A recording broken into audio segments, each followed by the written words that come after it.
Martínez, oriundo de Charapa, muy joven él y muy talentoso.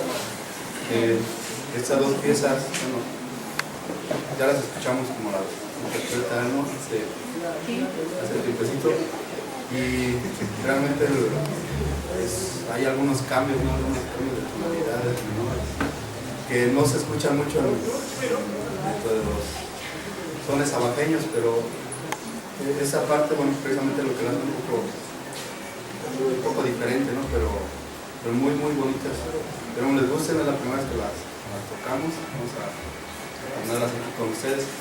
No tiene nombre ninguna de las dos. Y todavía vamos a irlo buscando. Esperemos les gusten todas las piezas.